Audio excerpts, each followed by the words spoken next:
Bismillahirrahmanirrahim. Assalamualaikum warahmatullahi wabarakatuh. Perkenalkan, nama saya Denny Agus Wahyudi dari kelas A. Saya akan sedikit mempresentasikan tentang audit sistem informasi pada absensi Kejaksaan Negeri Kota Bandung. Aplikasi Kejaksaan Negeri Kota Bandung merupakan unit lembaga negara Kejaksaan Agung Republik Indonesia yang melaksanakan kekuasaan negara, khususnya di bidang penuntutan.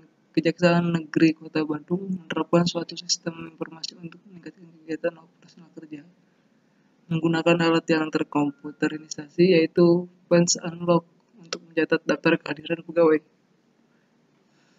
Sistem yang digunakan harus mampu mengelola, menyampaikan, dan menjaga keamanan sistem informasi dengan baik.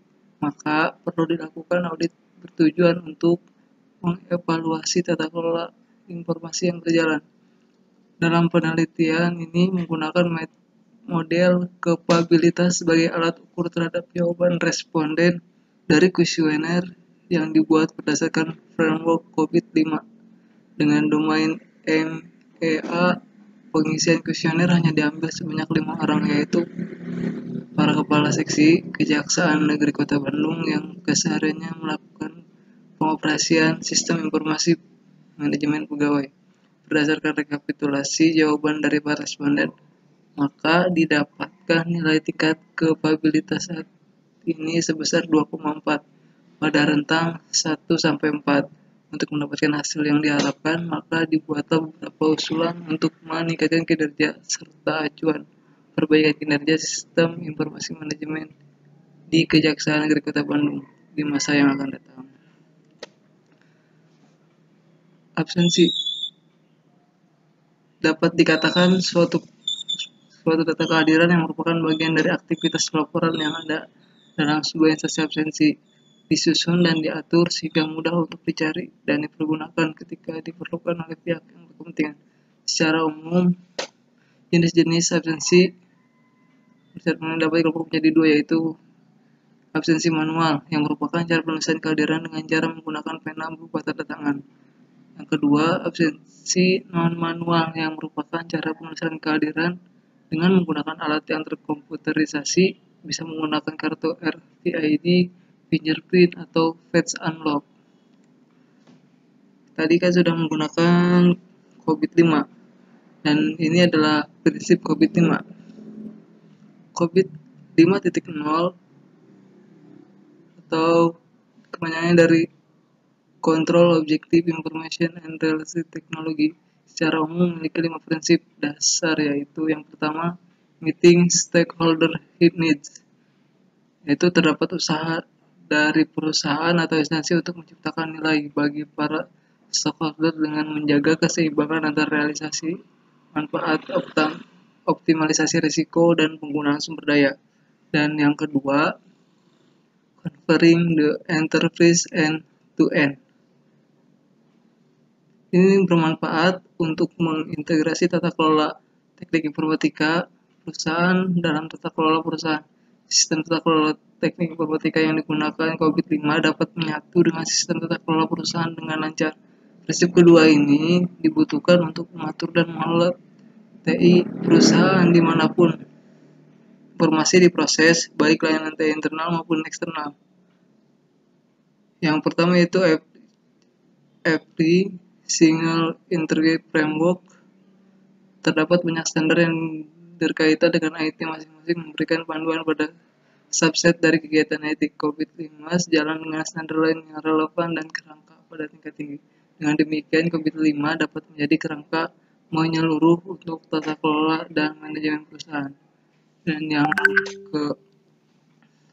keempat, enabling a holistic approach, yaitu sebuah tata kelola dan manajemen perusahaan yang efektif dan efisien membutuhkan pendekatan holistik dengan mempertimbangkan beberapa komponen yang saling berinteraksi.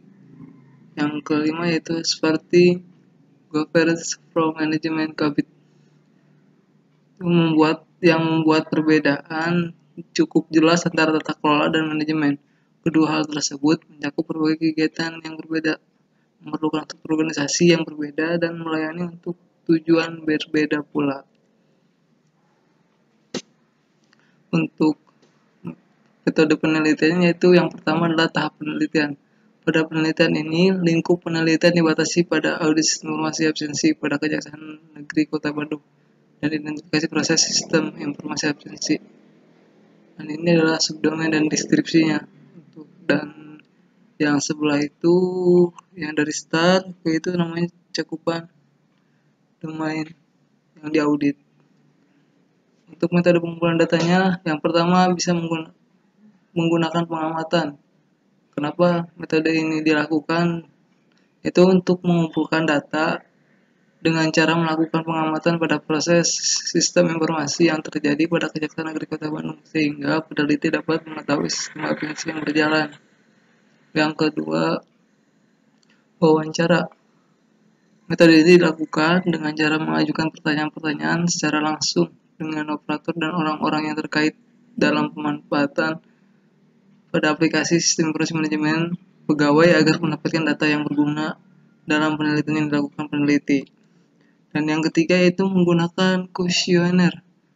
Metode ini dilakukan dengan cara mengajukan pertanyaan tertulis yang akan diberikan kepada staf dan orang-orang terkait dalam pemanfaatan sistem informasi atau teknik informasi. Kemudian hasil kuesioner ini digunakan untuk proses penelitian.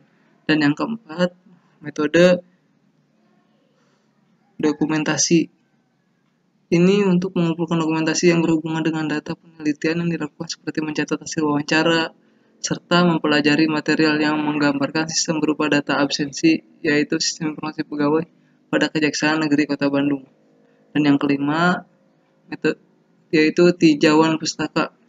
Metode ini merupakan metode pengumpulan data serta informasi dengan membaca dan mempelajari jurnal yang berhubungan dengan masalah penelitian. Dan selanjutnya yaitu setelah dilakukan pengumpulan data, yaitu analisis data. Pada tahap ini peneliti melakukan uji validitas dan uji reliability dan menggunakan maturity level yang dimana digunakan sebagai pengukur tingkat kematangan dari tata kelola teknik informatika. Dan yang keempat yaitu proses sistem informasi absensi. Proses berjalannya sistem informasi absensi di Kejaksaan Negeri Kota Bandung menggunakan fetch unlock. Yang pertama, tahapan pertama adalah di mana para pegawai mulai datang ke instansi. Yang kedua, di mana para pegawai mulai melakukan kegiatan absensi dengan menghadapkan wajah ke depan layar fetch unlock dan pertahankan posisi tersebut sampai ada notifikasi. Dan tahapan yang ketiga itu terdapat kondisi di mana bila wajah dari pegawai tersebut sedang dibaca oleh aplikasi fetch unlock, maka dia akan terbaca. Dan ini adalah hasil dan pembahasan. Hasil dari perhitungan nilai maturity distribusi kuesioner pertama kali dilakukan untuk menghitung validitas dari butir pertanyaan yang dibuat. Setelah dilakukan uji validitas, data diperoleh dengan mendistribusikan kuesioner yang berisi pertanyaan valid kepada 31 responden. Responden yang dipilih adalah pegawai Kejaksaan Negeri Kota Bandung. Berdasarkan data yang diperoleh, dilakukan perhitungan pada masing-masing domain yang diteliti. Dari hasil audit sistem informasi absensi, maka subdomain rata-rata hasil perhitungan maturity level diperlihatkan pada tabel 21 ya. Keseluruhan maturity yang diinginkan adalah pada level 4 yaitu managed and measurable dibandingkan dengan maturity saat ini. Dengan data yang ada pada tabel 2, rata-rata perhitungan maturity level akan dibuat yang pertama menggunakan spider, diagram spider diperlihatkan pada 3. Dan ini di sebelah kiri ada diagram spider maturity-nya, dan yang di sebelah kanan itu adalah tabel maturity level-nya. Oke, sekian presentasi saya. Lebihnya mohon maaf. Assalamualaikum warahmatullahi wabarakatuh.